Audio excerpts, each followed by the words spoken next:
88% of respondents support universal background checks. 81% said they support making private gun sales and those loopholes, making them subject to background checks. Once again, vast majority, Democrats, Republicans, independent, black, white, brown, male, female, the vast majority of every demographic believes in these things, these items right here, and they have done so for 12 years straight. You don't have a law yet federally.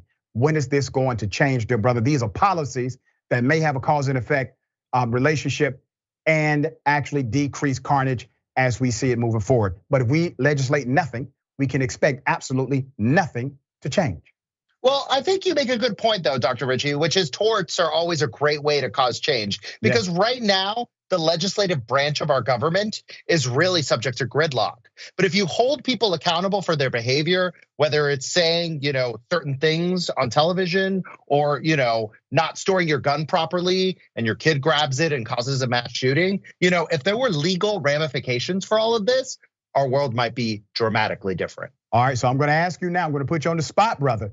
Will you agree with me and call for the overturning of the federal law that gives gun manufacturers complete immunity from tort law action? I honestly don't know whether that's the solution. I'm open to it, but I'm not gonna sit here and misrepresent my opinion. Okay, all right. So next time I want you, when you come back on the show, I want you to have a well-researched opinion about that, because I think that's going to get us the action we need sooner than waiting on Congress to pass a bill about guns. I think simply overturning that law may be helpful, all right? I appreciate you being on the show always, dear brother. Thank you, sir. All right. Remember, take care of yourself, take care of each other, take care of the planet. Remember, the truth is always indisputable.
Hello, it is Adrienne Lawrence. Happy Monday and welcome into Unbossed. I am filling in for the great Nina Turner, and I am very grateful to have this opportunity to join you all today because we got some hot stories and also some controversy that I may have stirred a little bit on social media, but still, I would love to get your thoughts on it. So as we go over this next hour, definitely don't forget to subscribe, share the stream. Also send some love in the comments. You know I like to read them on the breaks. And also someone here to break it down with me is Rebel HQ contributor, my brother out here, Jackson White.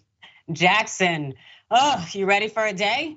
I'm ready. You're right. You did stir up a little controversy on Twitter. You know what I'm saying? But I think it's an interesting subject. It's a beautiful, beautiful day up here in New Jersey, and I'm feeling good, so I'm ready to go. Fantastic. Well, let's go ahead and get it going. It's not very positive, but it is very much our reality. Because we know that in the first 127 days of 2023, well, we've endured at least 191 mass shootings. And Saturday was no reprieve. That's right, on Saturday at a shopping outlet in Allen, Texas, 33-year-old Mauricio Garcia slaughtered 8 people with an AR-15 style rifle and a handgun. That is before he was killed.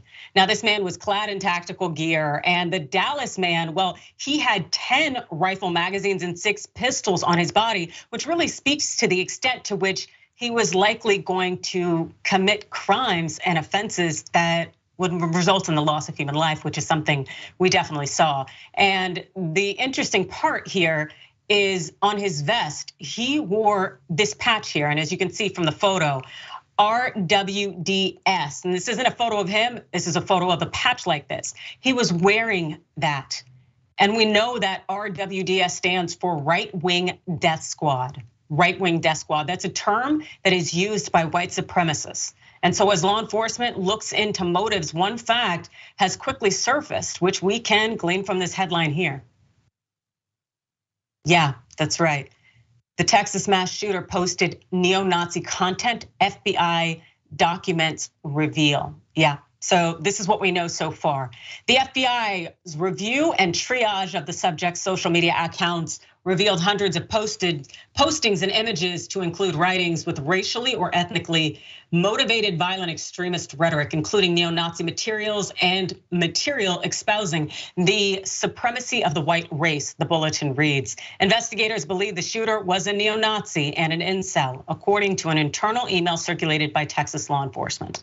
The right, however, is not interested at all in addressing this potential motive and how the rise in white supremacy is helping advance the death of us all by way of these mass shootings. We saw this similarly with the Buffalo shooter, who had his own little write-up and his manifesto that included a lot of hate-filled Nazi white supremacist material.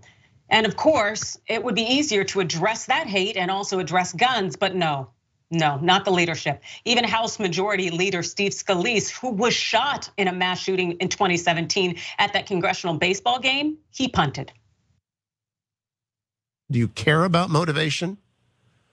Not really. I mean, it's obviously you follow what happened along the way, and follow the victims, but you want to get the facts. And one of the things that disappoints me the most in so many of these is that there are people who are very quick to start calling for promotion of their own political agenda before they even know the facts.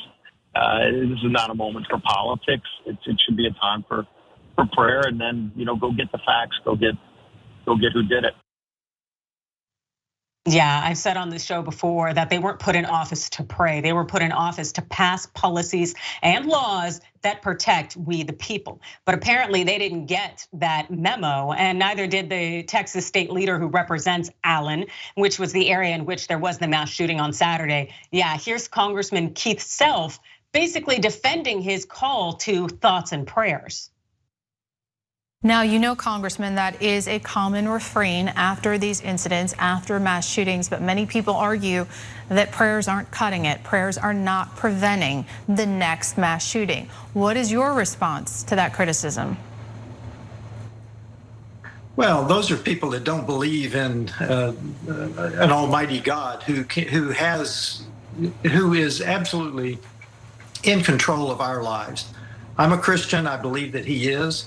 We have people, though, with mental health that we're not taking care of. since this nation made the decision that we were going to close the mental health institutions, many of these situations are based on that. And the people that say, and I would like to stay away from the politics today because I want to focus on the victims. All right, so first of all, he's a politician. So staying away from the politics, again, not doing his job. But on top of that, saying that I believe in a God who has absolute control of our lives, then what is the point of having you there?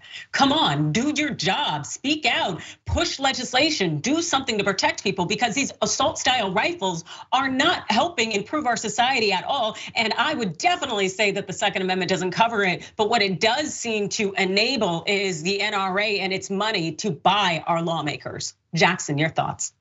Well, God, doesn't want lawmakers to do anything except make taxes less for corporations and people who are swimming in so much liquidation that they'll never go broke. But it's always ridiculous to hear this type of rhetoric, because what you pointed out, if God's all in control, then why are you there? But anytime you see a shooting, you see the same old story. People who have manifestos online, and this guy in particular who had hundreds of postings. And pretty much every time, every example you look at, it's preventable. And we take absolutely no steps towards making things better, whether that be monitoring people's social media harder, looking for keywords. Like if someone is talking about white supremacists this, white supremacists that, immigrants suck, whatever it is, maybe they should be monitored a bit more. If that's extreme to you, then maybe we should raise the gun limit to 21 and increase background checks. If you don't want to go the route of like Big Brother spying on everybody's social media, but the bottom line is that nothing's done anytime it happens. And everything in society is inherently political. Every single thing that impacts you, all the issues, what you have access to, even your mental state, how healthy you are mentally can be impacted by what's going on in the political process. So something like this, 190 plus shootings in 5 months, obviously it's political. How is this not political? But this remains the Republican Party's biggest issue. Well, abortion and then this. But it's funny, but it's not funny. But these people really are just clowns. They're just clowns. Absolutely, and the thing is, the clownery is right there on the surface with them pushing, kind of divesting anyone of any kind of abortion rights, saying they care about life. But then on the other hand, they're out here collecting money from the NRA when they have blood money in their hands, when it's a matter of allowing these assault style rifles being out freely in the market when it's completely and totally unnecessary. It continues to show you that the Republican Party is not here in any way to look out for we the people. And I don't understand why so many people continue to vote for these people. What do you think it is? Because they have not shown to give a damn about you. They'll give breaks to the corporations, so it makes sense if you are some money magnet out there who wants to continue to benefit. But Jackson, why do people continue to vote these individuals in office when they show that they don't care about you and they do nothing to uplift you in any way? I think it's because the majority of them feel like they're voting in their best interest. I think that a narrative is sold to them, including real issues that people face. But depending on what outlets you look at and depending on what circumstances you grow up in, what culture you may come up around, you believe that you're voting in your own favor. You really do feel like the opportunities are slipping out of your hands because of black and brown people. But that's really the rhetoric that comes out of people like Tucker Carlson's mouth and anybody else on Fox News. It's not like this is, rare. This is what these outlets say day after day after day. And I think people just buy into it, because if not, then you're willingly voting against yourself. And that's not really in human nature to hurt yourself on purpose. Absolutely, and also their unwillingness to look into white supremacy. These Nazis, these individuals who are at the root cause of a lot of these mass shootings with these manifestos, the incels, they hate toward women, toward racially marginalized peoples, toward different ethnicities. It's like you have a roadmap for how these people are created, and yet you still, again, do nothing to stop it, or at least what you're doing is damn sure not working, because we continue to have mass shooting after mass shooting. And again, yet nothing is done. And of course, let's go ahead and see about how the leadership there in Texas is doing, because instead of addressing the assault style rifle access, well, Texas Governor Greg Abbott, he decided to deflect to an entirely different state before raising an entirely different issue. What we've seen across the United States over the past year or two, and that is an increased number of shootings in both red states and blue states. Shannon, we've seen an increased number of shootings in states with easy gun laws as well as states with very strict gun laws. I think that the state in which the largest number of victims have occurred this year is in California, where they have very tough gun laws where 11 people died. And so one thing that we can observe very easily, and that is there has been a dramatic increase in the amount of anger and violence that's taking place in America. And what Texas is doing in a big time way, we are working to address that anger and violence by going to its root cause, which is addressing the mental health problems behind it. Okay, before we turn to mental health, I can say first off, as a Californian, like hell, I'm gonna let Abbott get away with trying to throw California under the bus. Because, even if the greatest number of people in any kind of mass shooting occurred this year in California, the reality is California has the most people. So of course, they're gonna have instances that are higher in number than in other states. But I'm sure when we look at per capita, it's a whole different ballpark. And the thing is I'm not the only one out here repping for California. Gavin Newsom is too, our governor. Yeah, because he wasn't gonna let that whole misinformation slide that Abbott pushed. California governor took to Twitter with the facts. He posted this. Conveniently, in terms of Greg Abbott's little on-air clip there, conveniently leaves out the fact that Texas's gun death rate is 73% higher than California's. That's right, don't take the numbers, let's look at the percentages. Accidentally points to exactly why we need federal gun safety laws. That's exactly what Abbott did in pointing out the fact that there are mass shootings that are going on across our country. And the thing is that it's these assault style rifles, because when they were banned, we didn't have numbers like this. And of course, we're seeing it pop up every time there is a big body count, and it seems like it's every other weekend, if not every other day. Anyway, to the mental health issue. Well, Abbott has been blaming mental health rather than assault style weapons, of course, for some time now. And it's confirmed by this headline, which is almost an exact year old as far as I'm concerned. Check this out. Yeah, Governor Abbott attributes mass shootings to mental health issues a month after cutting $211 million from the Mental Health Commission. This headline came out immediately after Uvalde in May of 2022. Yes, so Abbott's been pointing to mental health for some time now, but he's the one who cut the budget.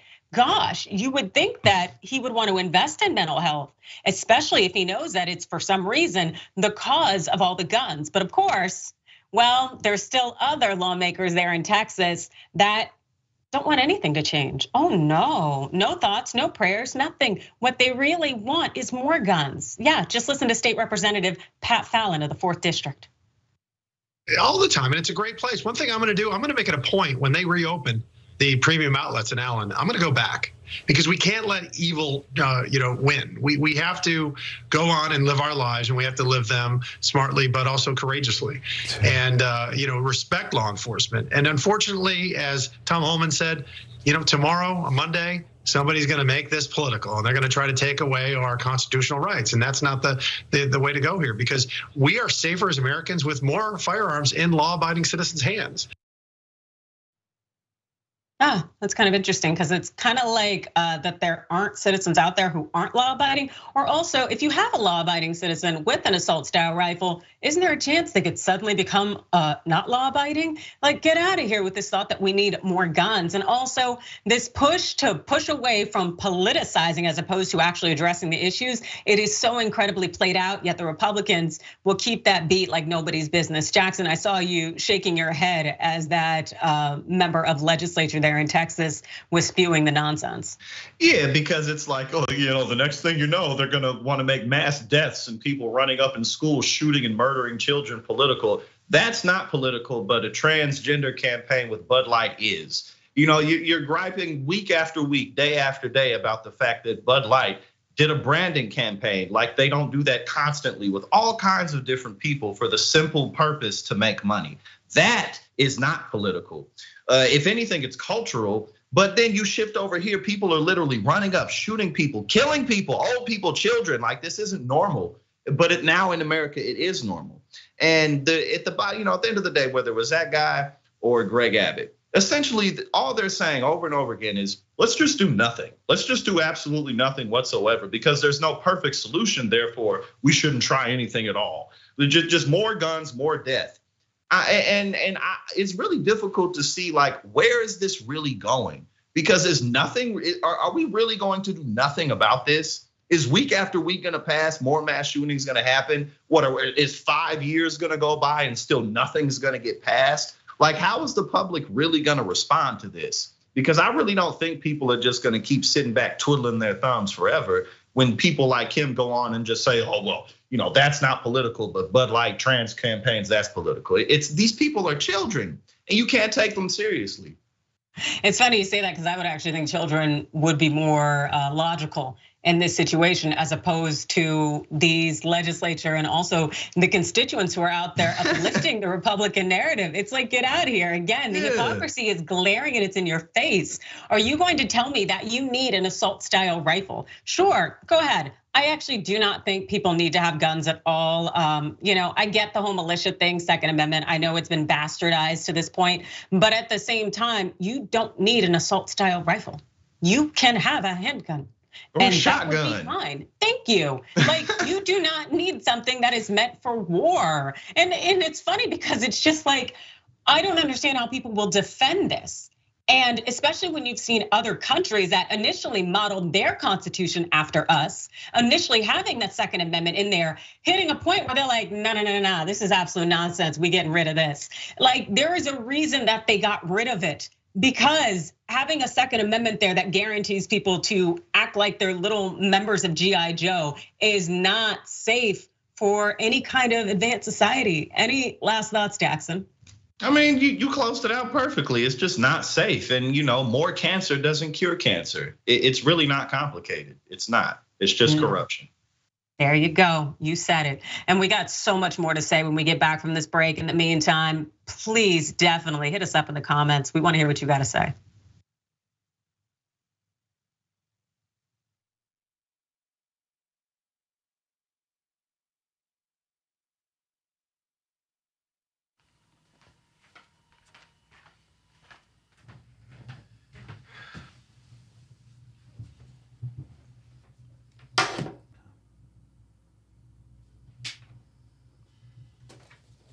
Welcome to the Damage Report. I'm John Idarola. This is gonna be a big one. Meanwhile, in the Arctic, you know where this is going. You watch the Damage Report, the Arctic's on fire. Obviously, why would we be talking about the Arctic except to tell you that it's melting once again? The Republicans aren't that interested in it. I wonder why. Lift out of poverty up to 3.7 million people, including an estimated 1.3 million children.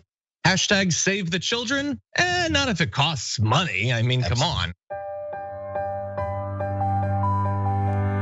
What's happening? I'm Dr. Rashad Richey, host of Indisputable with Dr. Rashad Richey. Here's the bottom line. I play no games about policy, period. Too many people's lives are at stake. So here's what I do. I challenge conservative ideology that hinders the growth of this country. I make sure we place our facts in proper context, and I have no problem debating anyone on a position that I have.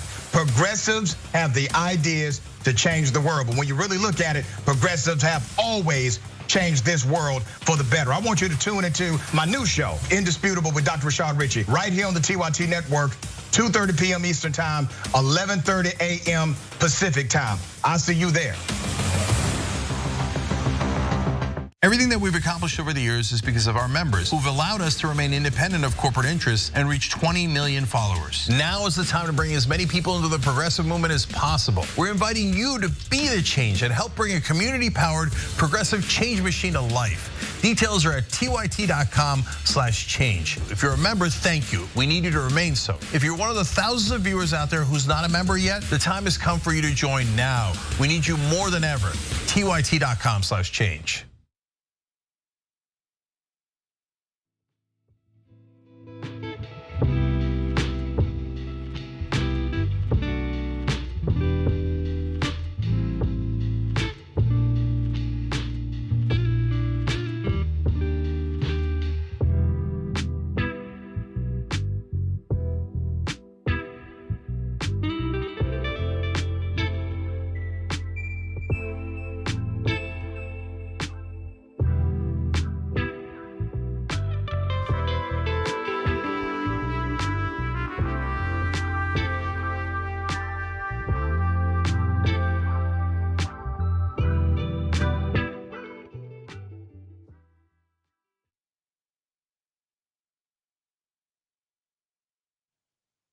Hello and welcome back to Unbossed. It's Adrienne Lawrence filling in for the great Nina Turner. And I want to thank you all for joining us today and definitely encourage you to get that membership. That's right. Your membership will help us challenge the establishment, report on important issues, and put together your live shows, the favorites, your clips. Support our mission to drive positive change. Sign up today at tyt.com/join. Also, check out the video on demand if they even make videos anymore, but you definitely know that there is gonna be more of Unbossed, that's right. And live, you can always watch those videos on demand. If you miss it on the YouTube channel, find full clips by scanning the QR code here or going to youtube.com/unbossedtyt. Also, definitely check out TYT Sports. Yes, that's right, because we now have Emmy Award-winning broadcaster Sharon Reed as a contributor on TYT Sports. She's gonna be covering the stories behind the scoreboard, diving into the intersection of sports, social justice, and politics. You will not wanna miss it. Head to youtube.com/TYT Sports. And speaking of TYT, people out there, at least on TYT.com. Vicky says, love the dew, Adrienne. Jackson, we have that same weather in Maine right now. Y'all on the East Coast, relish it, live that life. Yeah, man, it's exceptionally beautiful today. Like I'm telling you, it makes you feel good. It makes you feel better than you thought you could feel. It's a wonderful thing. Oh, I love it. Let's get more of it. Sexy Speed Racer says, isn't it time we put the manufacturers of assault rifles out of business, or at the very least nationalize them to remove the profit motive from the sale of these weapons of war? I like all these ideas. And I also love how Cheesecake Brownie's mind works. Says, why did God give them mental health issues? He just contradicts himself. P.S. Adrienne, love your hair. Thank you so much. You're absolutely right. Twitch said, Dissident PM says, I love it when Adrienne's a fill-in host. Thank you. Fiddlin' Nero says, no, you're the fraud. Prayer is for getting over trauma, not preventing trauma. That's why the Lord helps those who help themselves, and you refuse to help. Absolutely. YouTube super chat. Well, Meredith Putman says, it's not the time. If not now, when? They've been saying that since Columbine. Exactly. Right. They've been saying that since I was what? When that happened in '99? I was 5. Yeah. You know what I'm saying? I was 5, 6 years old when that happened, and now I'm 31, and it's happening so much that they can't keep up with it. It's like, all right, keep doing nothing. Seriously. Keep doing nothing. And Jim Nail says, calling these death cult members clowns is offensive to hardworking circus performers like me. Do better, Jackson. That one was directed toward you. So you gotta give them clowns, like. Oh, I'm saying, you know what? I'm sorry. I do have to come up with a better word. I'll just say clown in like a lesser known language or something, and y'all don't know. That's what I'm having. I appreciate the willingness to change, and I would very much like our government to change in terms of how it treats migrants, because they are very vulnerable individuals. And on Sunday, at least 8 of the migrants that were there in Texas, their lives were stolen after a driver plowed into a group that was waiting at a bus in Brownsville, Texas. Here's the moment right before the crash.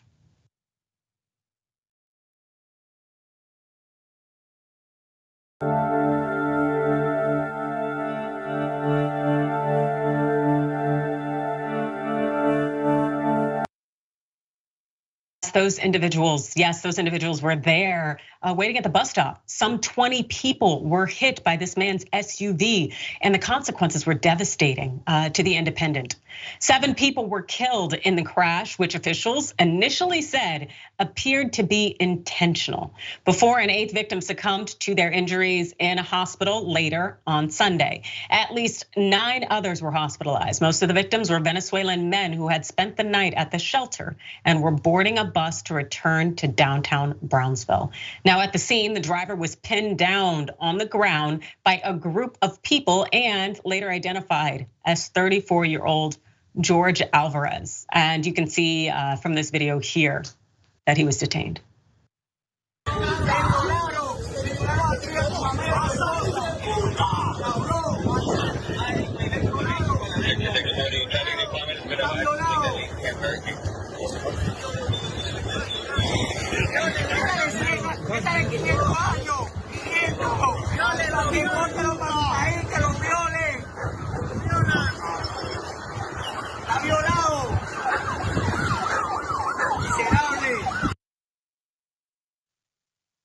"34-year-old George Alvarez is also pictured here. Here is his mugshot. And we know that police are working with the Venezuelan consulate as they try to confirm the names and ages of the victims. But law enforcement has been quick to already process the driver and the accountability there. This is per the New York Times. Mr. Alvarez has been charged with 8 counts of manslaughter, 10 counts of aggravated assault with a deadly weapon and reckless driving, and is remaining behind bars. Chief Felix Sauceda of the Brownsville police said on Monday. Police are trying to determine whether the collision was intentional, and that has come into question now because at least one victim said that Alvarez was yelling anti-immigration epithets. Yeah, we can turn to the Independent. Luis Herrera, who was hit by the SUV on Sunday and suffered a broken arm in the incident, claimed the driver was taunting the migrants before the crash took place. He crossed the street and he hit the gas and he drove by my legs and hurt my arm. The others, he killed almost all of them. Mr. Herrera recalls the driver yelling, "You're invading my property." Now, this crash comes as the city of Brownsville is dealing with an influx of migrants. Last month, the city issued a disaster declaration after 15,000 migrants, mostly from Venezuela, crossed over in a single week, overwhelming border security. In a normal week, only about 2,000 migrants attempt to cross at Brownsville.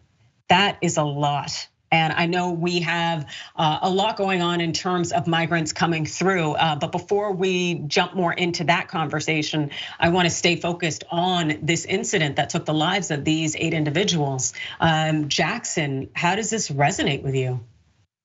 Well, I guess he paid his dues, so he's an acceptable Latino, but the other ones aren't. I guess that's how he saw it because he's very Spanish himself. But outside of that, I don't really see how you can run into that many people accidentally. This reminds me of what's that dude's name from Wisconsin who ran through all those people, Daryl something, or I don't know if you remember what I'm talking about, but he ended up in a similar position, different reasons, but obviously this dude is a danger to society, and these are who prisons are made for. These are the types of people who should be in jail. But especially given the fact that they heard him screaming anti-immigrant slurs and then just putting it on the pedal, and then just his backstory too, him getting discharged from the military and what have you. So he seemed to kind of just be in a negative spiral, and I guess he was looking for a way out somehow. But the most unfortunate thing is that this guy was doing this really to people who he's in the same boat as. They just looking for a new home. But again, he paid his dues, so I guess he's an American, but the other Latinos, they shouldn't have a chance. Yeah, we don't necessarily, at least I don't necessarily know his background. It definitely sounds like he has a Hispanic background, Latino, and that's fine. At the same time, I definitely agree with you in this thought that, what is it? The thought that I'm not you or I'm different from you and you're harming me in some way. It's so strange to me, this thought of, oh, well, I am a good person of color and you are a bad person of color because you aren't a citizen. Like it is wild to me how people lack empathy, and they're also creating this divisive force. And as we had talked about that first story in terms of the mass shooting that was going on in Allen, Texas, that was perpetrated by an individual who is of Latin origin, Hispanic origin. And the thought that now we're seeing this rise in white supremacist organizations and joining in neo-Nazis from members of the Latin community. Like, it's absolutely disgusting and disappointing, in part because it's like, do you think that these white supremacists aren't going to call you names or mistreat you in some way? Like, get out of here. I really don't understand what's going through people's minds. But then again, also, I don't understand the shade against these migrants. And especially right now that's going on, the situation that just happened in Brownsville, it could get worse in the coming week because it's gonna be the end of Title 42 on Thursday. That's that Trump era law that largely prohibited migrant entry due to COVID-19. And when it comes to how the Biden administration is handling it, well, it's supporting a bipartisan proposal that would grant a temporary 2-year authority to expel migrants. Listen to what the Secretary of Homeland Security, Alejandro Mayorkas, had to say about it on Sunday. Does the administration support the bipartisan bill from Senator Sinema and Tillis that would allow for expelling of migrants for 2 years, similar to Title 42? Title 42 and the expulsion authority is a public health authority. Right. It is not an immigration authority. We will be using our immigration authorities, which call for a consequence regime, which is why we have to correct the lies that smugglers tell vulnerable migrants. They think they're coming and they'll be able to stay, and that is just unequivocally false. And what I would say to the Senators Tillis and Sinema, what we need is our system fixed, right, not this Band-Aid solution. No, I agree that the system needs to be fixed in some way, because we have to look historically that the US government has basically destabilized a number of these countries. So when people come here seeking refuge, they're doing that because we may have played a role in their destabilization. And so we need to figure something out, because as far as I'm concerned, having individuals like Mr. Alvarez, having individuals like him hit them with their car and harm them it's not acceptable. It's not gonna cut it. Jackson? My bad, I had it on mute. And just to finish off, as you pointed out, a lot of our policies have led to the destabilization in Central and Latin America in general, especially the drug war, which we are not really that close to ending. We've seen the power that legalization has had in the marijuana market and the cannabis market in terms of how that's really just dried up profitability in the streets and lessened crime within that specific drug. But decriminalization needs to continue to happen, and a lot of the reason why gangs run Central American countries and why there's so much destabilization is because they're making all the money from the stuff that we putting up our noses. You know what I'm saying? So much of the destruction caused in Latin America is because of America's drug problem, and they selling it to us. Yeah, and the thing is, it's like if you want people to stop using, because you want to stop this whole, drug war, gang trade, all this stuff, then maybe you do focus on mental health services. Maybe you provide social support services. Maybe you realize that people are using drugs to escape their reality because their reality is bunk by virtue of you advancing capitalism and corporatism. It's like it all begins and ends with a lot of the Republican agenda, and yet nothing is ever done except for these kind of ridiculous, nonsensical things that allow them to continue to pocket cash. And among them is addressing the migrant child labor issue, because weeks after revelation that, hey, migrant children are being regularly exploited for cheap labor here in the US. Well, bipartisan outrage was swift, but the actual action was not. And as a reminder, the labor issues include this: migrant child labor benefits both under the table operations and global corporations.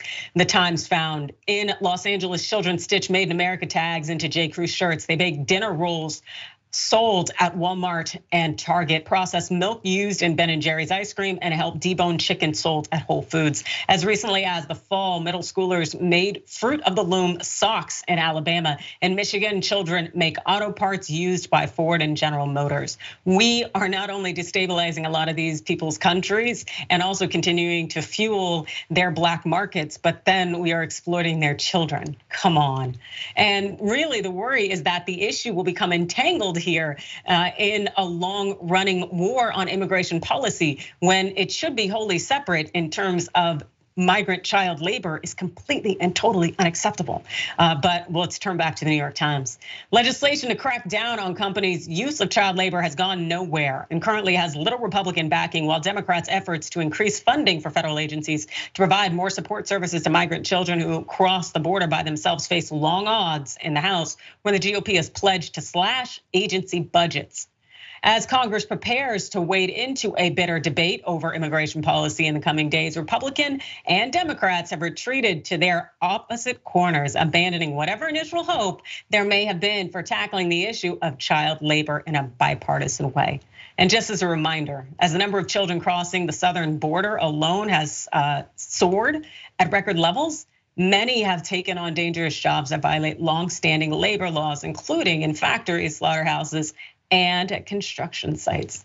Yeah, last 2 years alone, more than 250,000 children have entered the US by themselves. And again, they have been alone and they've also been exploited. The result is basically that the political space is vanishing for any consensus in Congress on a policy solution to help protect these children.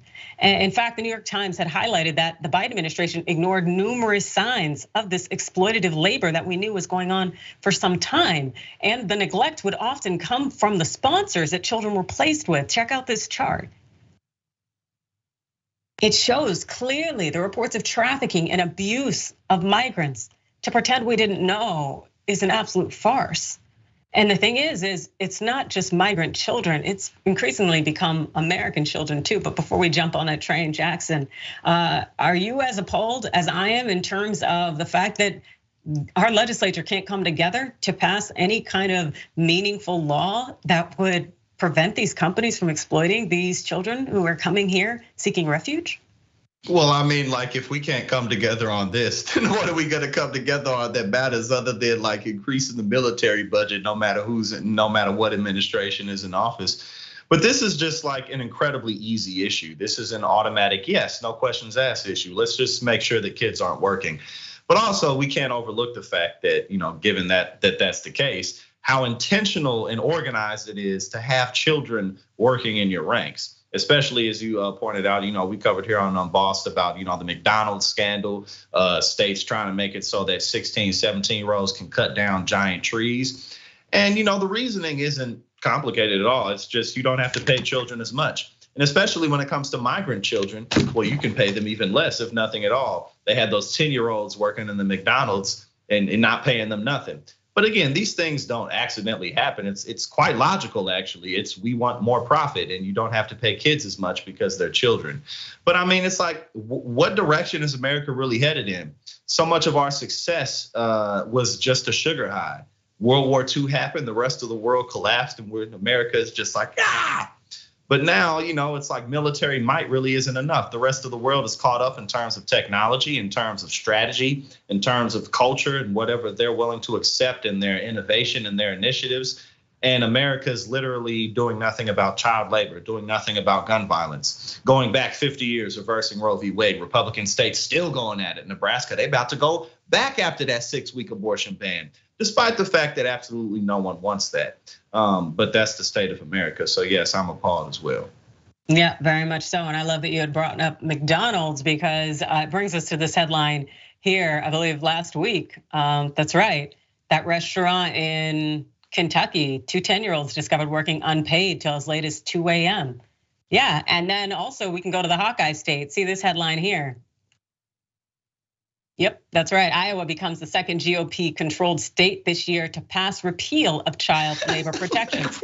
People are out here, they are actually advocating to have children in these workspaces where good and well kids should be in school learning. They should also be allowed to be children, but also at the same time, they're not safe in these workspaces. They shouldn't be around adults like that. It's not okay. Yeah. Anyway, for more about what's going on in Iowa, we go to Common Dreams. The Republican said she plans to sign Senate File 542, which removes so-called unnecessary restrictions that have kept minors from working in hazardous workplaces and from working long hours during the school year. The bill was given final approval by the state Senate on Wednesday, with just 2 Republicans joining Democrats in voting against it, defying lobbying campaigns by right-wing groups, including Americans for Prosperity and restaurant construction industry groups. Wow, that is really special. And I know that Debbie Berkowitz, who's the former OSHA chief of staff, she also saw how absolutely ridiculous this is when she took to Twitter and said this. Why is Ohio endangering children and families? There are plenty of jobs kids can do now. This is more than stunning and in violation of federal child labor rules developed by occupational safety experts during Bush years. This is bad. You're damn right it's bad. And it's disgusting, but it's so the American way. It's taking us back to those times in the early 1900s where you had kids working in all sorts of facilities, losing hands and being put in danger were covered in soot after they were sent down chimneys and the whole deal. It's like we banned some of those things because we knew they were not safe for children. So what's changed? But then again, if we don't care about kids in schools getting shot and killed, then I guess they can go ahead and die early in the workplace. Jackson. I mean, where else do you have left to turn other than to subjugation when there's no more money to collect? You know what I'm saying? Like, how much more money do these people need? Like, the Republican Party is literally bent on subjugating the middle and lower classes.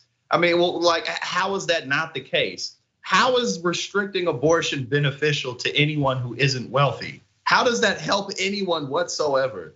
They're against the minimum wage, the idea of a minimum wage. The Republican Party, they're against the LGBTQ community. They're against the idea of structural racism. They're against anything that makes sense. And now the unnecessary obstacles in the way of teaching these children how to work with dangerous machinery and take on psychological pressures that they're not mature enough to deal with. It's like, what is that other than subjugation? I'm seriously asking, what are we talking about? Yeah, no, it's borderline enslavement of these kids, because you're right. They know they can pay them less and they can mistreat them, and those children are less likely to speak up because they don't know any better because they're kids. It's absolutely disgusting. It's a capitalistic way and it's very American. But we will have more for you when we get back.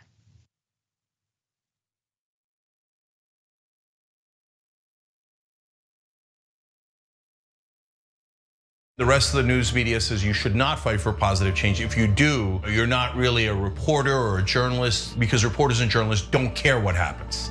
I don't agree. That's not written anywhere. That's not a law.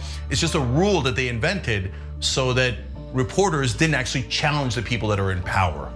Well, we don't agree with that. We think we should challenge the people in power, that actually makes you a better journalist, not a worse one.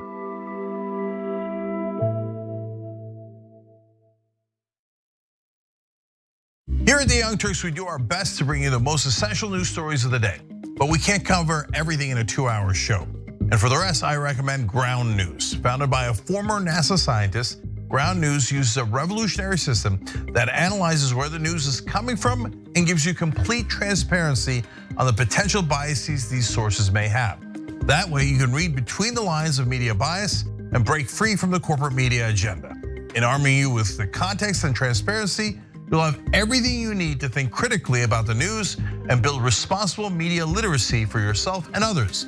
With Ground News, you're not just mindlessly consuming the media, you're part of a movement that is working to hold them accountable and get straight to the facts. Break through the filter bubbles, the propaganda, and the bias, and subscribe to Ground News today.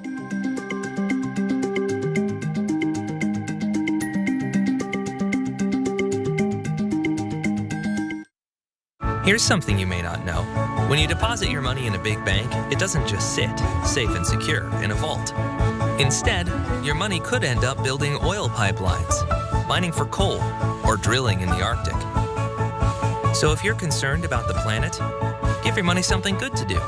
Make the move to green with Aspirations Fossil Fuel Free account and join the thousands each week who are switching to save their dollars and save the planet at the same time. I got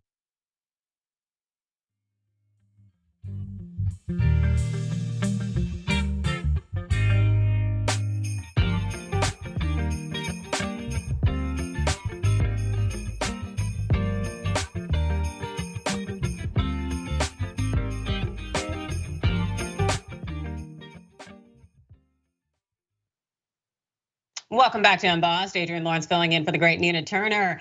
And there is so much going down here in Cali, where I am based, including the state's reparation task force that voted Saturday to approve recommendations on how the state should compensate Black residents and apologize for generations of harm caused by discriminatory policies. This is pretty big, and it could mean a lot in terms of maybe bringing up that whole Black income and closing that whole racial wealth gap.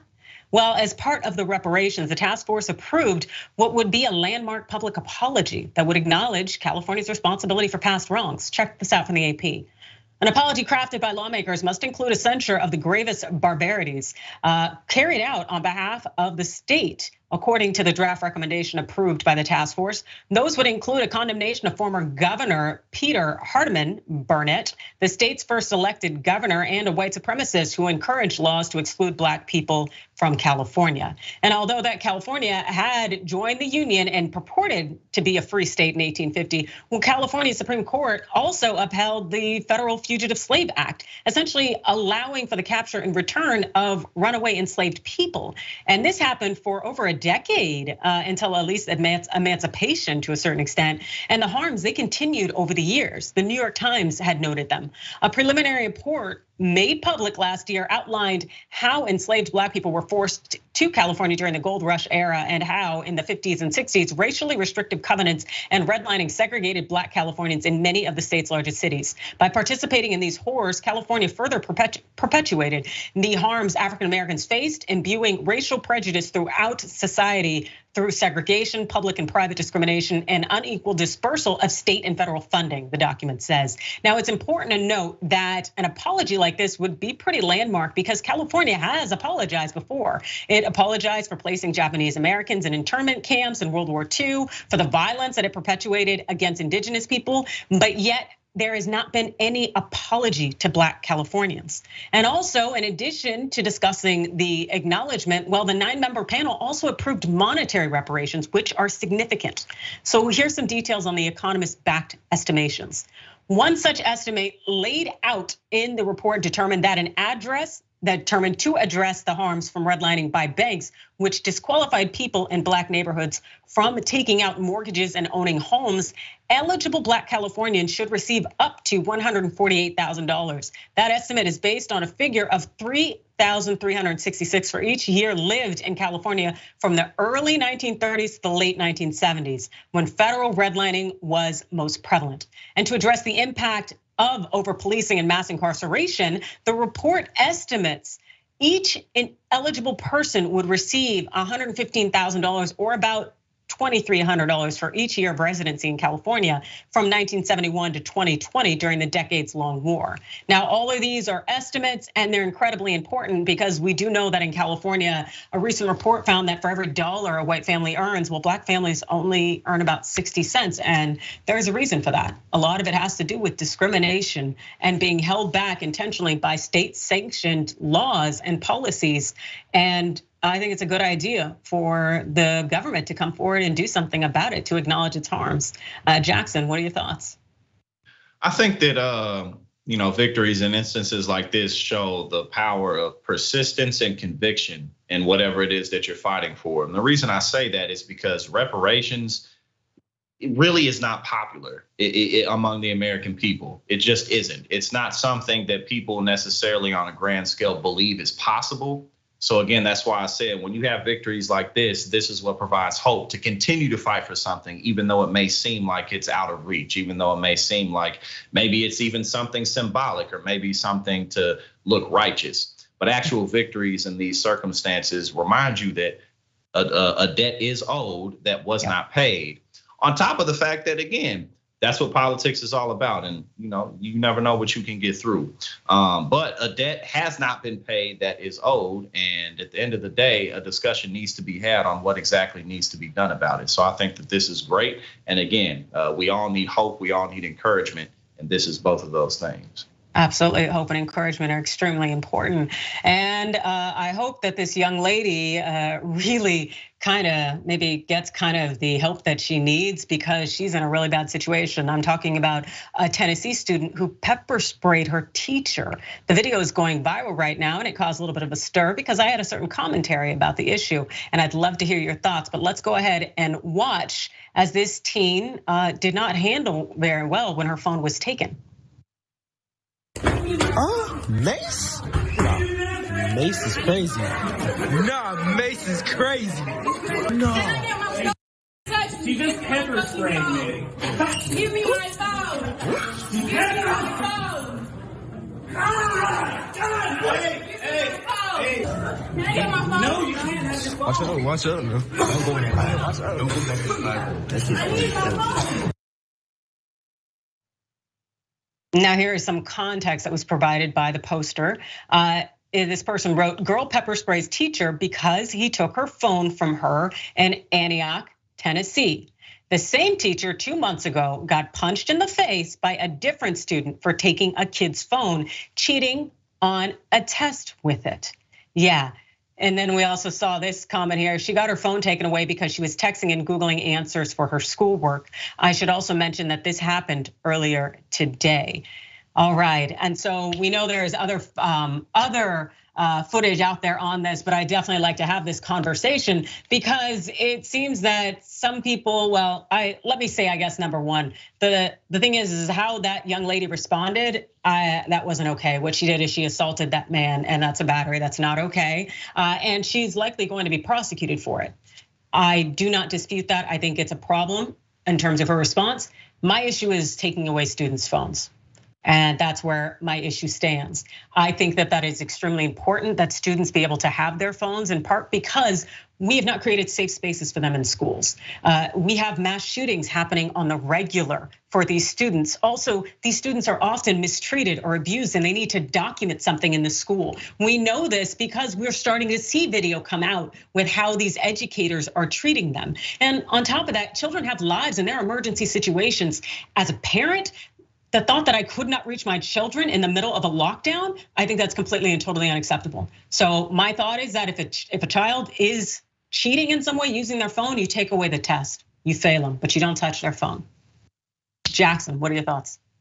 I think that's a good approach for a variety of reasons. One, I think what you pointed out about just the fact that we have different types of incidences of school shootings, and then just whatever other type of important information could happen. Like when I was in I got my first cell phone at 14, but that now people have them at 2, 3 years old. And they're, like you pointed out, it's kind of like your second self, it's your digital self. So taking that away from somebody could have repercussions. Maybe you have alarms on there for you to take medications or whatever it is, just as an example to show that people use their phones for so many more things than just texting. But also just on another level, like whether it's this situation or something else, sometimes it's not necessarily worth provoking people because of what could happen afterwards. So like I could be in a situation sometimes, maybe I have really annoying neighbors and I'm speaking reality. Sometimes it's better to just look past it, because if I go up here and knock on this door and go off on you, and you say something back to me I don't like, then violence may happen. Now it's my fault, and it would be my fault. You feel me? Like, cause I didn't have to go up there and give you an attitude. You know what I'm saying? So sometimes it's better to just take a breath and just relax, because when you cross certain boundaries with people, a lot of the time they could respond in a way that'll either be violent or just something that you weren't really ready to handle. So I think that he could have avoided that if he just didn't take her phone. See, and I absolutely agree with that too, because I think that that's a conversation to be had as far as that teacher goes, because when you saw that young lady start to lose it, then you should have realized this is going to create a bigger situation that could threaten the safety of the students in this class. So let me just give her her phone back. And yeah, I might expel her. I might kick her out of class. I might call the principal or some law enforcement authority. But my God, just give her her phone back. And the thing I'll also bring to mind in terms of the safety of these students and these kids and why they need cell phones, the fact that this woman, this young girl, had pepper spray on her tells you she is in unsafe situations often enough that she has to carry this weapon to defend herself. Do not take her cell phone. It's something that I just do not understand, the need to exercise this dominion over students when if they're not gonna learn, they're not gonna learn. You taking away something that is an absolute lifeline and imperative to them should an emergency happen is completely and totally unacceptable. And also seeing that they're responding in a very vitriol, violent way that could endanger the safety of other students. Because if she pepper sprayed him in that classroom, which I understood she did, that means that pepper spray is floating around and it's hitting other students. It would have been better, as you noted, just to give her the phone and then handle the situation from there. But I don't understand the need to feel you need to take it from her. Anyway, any last thoughts, Jackson? No, I agree 100%. And especially the older you get, the more you just have to realize that, people, when people are offended or when people are made to feel insecure for whatever reason, our responses to defend ourselves. And especially when you're dealing with kids and something like that, you just got to be careful with people. You just got to be careful. Emotional intelligence is important. Exactly, and I don't know if that teacher had it, because even when she had pepper sprayed him in his eyes and he was in that hallway and she reached for her phone, he snatched it back. Just like, and that's what told me this is about exercising power. This isn't about preventing the girl from cheating. And even if she was cheating, all you gotta do is fail her. I don't understand the need to allow this situation to escalate when you have other options to exercise. But then again, that's just me, but I will die on the hill of don't take children's phones. You can fail the test, you can put them in detention, you can kick them out of the classroom, call the professor or call the principal, do whatever you want. But they need those lifelines because we've created situations in which students just aren't safe. Then again, those are just my thoughts, and I appreciate yours today, Jackson. Can you tell the wonderful viewers where they can find you? Yes, you can catch me on Rebel HQ and also on my YouTube, youtube.com/@politicsandpaper. We YouTube partners now, baby. We did it. So check me out on Politics and Paper on YouTube.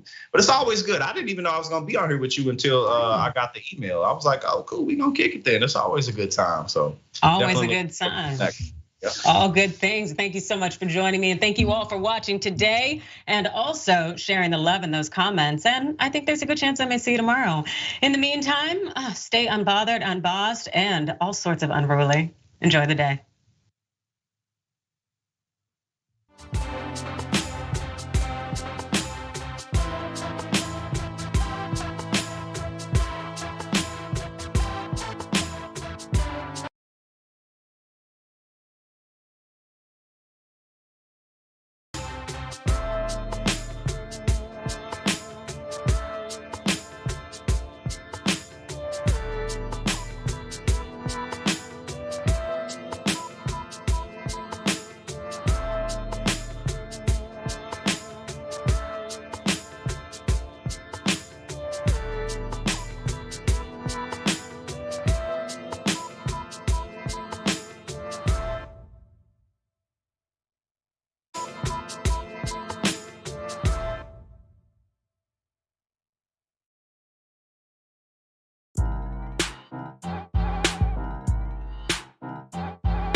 What is up, everybody? It's Jessica Burbank here, filling in for JR, who has been in Las Vegas, busy turning the city into Lost JR. He'll report back on that upon his return. But here with me today is Waz Lombre, TYT contributor. How you doing, Waz?